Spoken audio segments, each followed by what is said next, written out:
మనం చెప్తున్న ఏదైతే ఈ సర్వే జరిగిందో ఆ సర్వే ఒకవేళ ఆహారం తినే వాళ్ళ మీద కాకుండా వాట్ ఇఫ్ ఒకవేళ ఇండియాలో వేరే ఆహార పదార్థాలు అంటే ఇప్పుడు మనకు సంబంధించినవన్నీ కూడా తినేవాళ్ళ మీద జరిగితే ఈ రిపోర్ట్లో చేంజ్ వచ్చేదా అండి?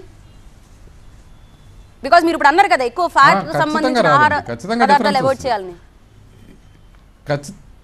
ఖచ్చితంగా డిఫరెన్స్ వస్తుంది. దీంట్లోనే ఈ స్టడీలోనే ఇంకొక విషయం ఏంటంటే కార్డియోవాస్కులర్ మోర్టాలిటీ 91% పెరిగింది అని మీరు ఎప్పుడైతే చెప్తున్నారో ఆల్ కాజ్ మోర్టాలిటీ మారలేదు. అంటే ఓవరాల్గా ఎంతమంది చచ్చిపోతారనేది మారలేదు. గుండె జబ్బుల వల్ల చచ్చిపోతారనే వాళ్ళు డబుల్ అయ్యారు.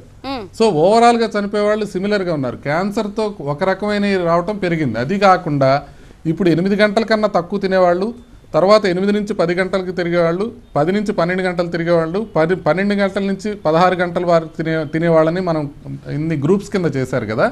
దీంట్లో పోతూ పోతూ పోతూ పెరగల రిస్క్. 8 గంటల కన్నా తక్కువ తినే వాళ్ళకి 12 నుంచి 16 గంటలకు తిరిగే వాళ్ళకి మధ్యలో కంపేర్ చేసినప్పుడే డిఫరెన్స్ కనపడింది. అంటే ఖచ్చితంగా సైంటిఫిక్గా ఉన్నట్లయితే ఆ గ్రాఫ్ కంటిన్యూస్గా పెరగాలి, అలా పెరగలేదు.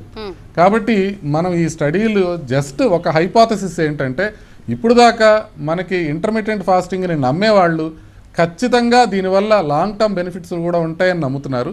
ఆ విషయంలో మాత్రం కొద్దిగా డౌట్ అనేది అయితే ఈ స్టడీ పెట్టిందనే చెప్పొచ్చు.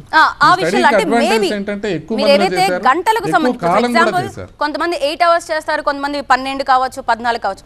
మరి ఎక్కువ అతి సర్వత్రా వర్జేత్ అనేది ఏదైతే ఉందో ఈ ఒక్క పాయింట్ మాత్రం యాక్సెప్ట్ చేయాల్సిందండి. బికాస్ కొంతమంది 16 గంటలు 18 గంటలు అనేది ఎక్కడో లాంగ్ టర్మ్లో మాత్రం ఆహారానికి సంబంధించి లోపల ఒక చేంజెస్ అయితే వస్తాయి. కానీ ఎవరైతే చక్కగా బ్యాలెన్స్డ్గా ఒకవేళ చేస్తూ ఉంటారో వారానికి ఒకసారి కావచ్చు, లేకపోతే ఈ 8 గంటల గ్యాప్ కావచ్చు, అంటే వాళ్ళ బాడీకి సంబంధించి వాళ్ళకు తెలుస్తుంది చేయగలమా లేదా, ఫోర్స్ చేస్తున్నామా, బాడీ మీద ఒత్తిడి తీసుకొస్తున్నామా అనే లెవెల్ తెలిసిన వాళ్ళు మాత్రం చేసుకోవచ్చు, కంటిన్యూ చేసుకోవచ్చు అనేది మాత్రం చెప్పగలమా అండి మనం? ఇంకొక ఇంపార్టెంట్ పాయింట్ మీరు చెప్పింది బాగుంది. అంటే మామూలుగా తింటూనే బ్యాలెన్స్డ్గా తింటూనే మీరు వారానికి ఒక్కసారో లేకపోతే 15కి ఒక్కసారి ఉపవాసం చేసేవాళ్ళు అని వీళ్ళకి ఖచ్చితంగా ఆరోగ్యంగా ఉంటారు మిగతా వాళ్ళకన్నా. ఎందుకంటే కేవలం ఉపవాసం వల్లే కాదు, వీళ్ళకి విపరీతమైన సెల్ఫ్ కంట్రోల్ ఉంటుంది. అది మనం అర్థం చేసుకోవాల్సింది. అంటే మీరు కావాలనుకున్నప్పుడు ఇప్పుడు ఫర్ ఎగ్జాంపుల్ ఈ December 31న నేను 36 గంటల పాటు కంటిన్యూస్గా ఏం తినకుండా ఉన్నాను. January 1 సందర్భంగా అందరూ ఏదో ఒకటి చేస్తారు, నేను తినకుండా ఉందామని 36 hours నేను ఉండగలిగాను. ఉండాలనుకున్నాను, ఉన్నాను. అది ఏంటంటే మన మీద మనకి సెల్ఫ్ కంట్రోల్ చూపిస్తుంది. దానివల్ల మనకి వచ్చే అడ్వాంటేజెస్ ఏంటి? ఒకటి, మనకేమి దురలవాట్లు రావు. రెండోది, మనం ఏదైనా చేయదలుచుకుంటే ఖచ్చితంగా చేసి తీరుతాము. ఆ లక్ష్యం దిశగా మనం ఖచ్చితంగా పోరాడగలం అనేది మనకు ఒక నమ్మకం ఉంటుంది. ఈ విధంగా ఎప్పుడైతే మీరు హెల్త్ కోసం ఇలా చేస్తున్నారో, అంటే ఒక రిలీజియస్ బిలీఫ్ లాగా కాకుండా మీరు హెల్త్ కోసం మీరు ఇలా చేస్తున్నారో, మిగతా హెల్తీ హ్యాబిట్స్ కూడా మీరు అలవర్చుకునే అవకాశం ఎక్కువ ఉంటుంది. అంటే మీరు రెగ్యులర్గా ఎక్సర్సైజ్ చేయటం కానివ్వండి, మానసిక ఒత్తిడి తగ్గించుకోవడానికి ప్రయత్నం చేయటం కానివ్వండి, మీరు రోజు తినే ఆహారంలో జంక్ ఫుడ్ని అవాయిడ్ చేయటం, ప్రాసెస్డ్ ఫుడ్స్ అవాయిడ్ చేయటంలో కానివ్వండి, మీకున్న డిసిప్లిన్ అనేది దీంట్లో కనపడుతుంది. కాబట్టి ఖచ్చితంగా ఉపవాసం వల్లే బెనిఫిట్ వస్తుందా లేదా అనేది మనం చెప్పలేం. కానీ ఉపవాసం చేయడానికి మీరు పడే తపన, తాపత్రయం, మీరు చూపిస్తున్న సెల్ఫ్ కంట్రోల్, అది ఖచ్చితంగా బెనిఫిట్ అనేదే నా ఉద్దేశం. ఓకే అండి. అంటే ఇప్పుడు ఎలా ఉంటుందంటే రిపోర్ట్స్ ప్రకారం ఒకప్పుడు రిపోర్ట్ అలా ఉండేది, ఇప్పుడు సడన్గా చేంజ్ అయిపోయింది. ఇవాళ వచ్చిన రిపోర్ట్ లేకపోతే సర్వే అనుకుంటున్నామో అది రేపొద్దున చేంజ్ అయిపోవచ్చేమో అనిపిస్తుంది.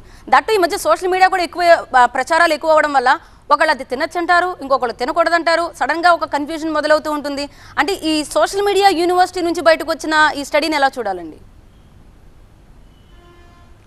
అంటే ఇది రిపోర్ట్ కన్ఫ్యూజింగ్గా అసలు లేదండి. ఒకసారి ఒకటి ఇంకోసారి ఇంకోటి చెప్పడం అసలు లేదు. ఇదేంటంటే ఇంటర్మీడియట్ ఫాస్టింగ్ గురించి ఇప్పుడు దాకా జరిగిన పరిశోధనల్లో మనకు తెలిసింది ఏంటంటే షార్ట్ టర్మ్ బెనిఫిట్స్ ఉంటాయనేది క్లియర్గా తెలుస్తుంది. లాంగ్ టర్మ్ బెనిఫిట్స్ ఉంటాయా లేదా అని చూడటం కోసం ఇలాంటి పరిశోధనలు ఇంకా జరుగుతున్నాయి. వాటి రిజల్ట్స్ కూడా వచ్చినప్పుడు మనకి క్లారిటీ వస్తుంది. ఇప్పుడు దాకా మనకి ఎప్పుడు రాలా. ఇప్పుడు దాకా ఇంటర్మీడియట్ ఫాస్టింగ్ లాంగ్ టర్మ్లో బెనిఫిషియల్ 15-16 ఏళ్ళు వాళ్ళని స్టడీ చేస్తే వీళ్ళు ఖచ్చితంగా బెటర్గా ఉంటున్నారనేది ఇప్పుడు దాకా ఎక్కడా లేదు. కాబట్టి ఇదే ఫస్ట్ టైం రావడం లాంగ్ టర్మ్ రిజల్ట్స్. ఆ లాంగ్ టర్మ్ రిజల్ట్స్ అంత ఫేవరబుల్గా రాలా. కానీ ఈ స్టడీలో చాలా ఫ్లాస్ ఉన్నాయి, కొన్ని లోపాలు చాలా ఎక్కువగా ఉన్నాయి. అందుకని దీన్ని ప్రామాణికంగా తీసుకోవడానికి వీల్లేదు. లాంగ్ టర్మ్ స్టడీస్ ఇంకా రావాల్సింది ఉంది, ఖచ్చితంగా చేయాల్సిన అవసరం ఉంది. ఎందుకంటే మీరు చెప్పినట్టుగా 2 క్యాంప్స్ ఉంటాయి. ఈ 2 క్యాంప్స్లో ఏంటంటే దీనికి సంబంధించిన స్టడీ ఒక ఫేవరబుల్గా వస్తే వాళ్ళు దాన్ని బాగా తుట్లు పొడిచేస్తారు. అవతల ఫేవరబుల్గా వచ్చిందనుకోండి, ఇంటర్మీడియట్ ఫాస్టింగ్కి ఫేవరబుల్గా వచ్చిందనుకోండి, ఈ గ్రూపు ఆ స్టడీలో తూట్లు పొడుస్తారు.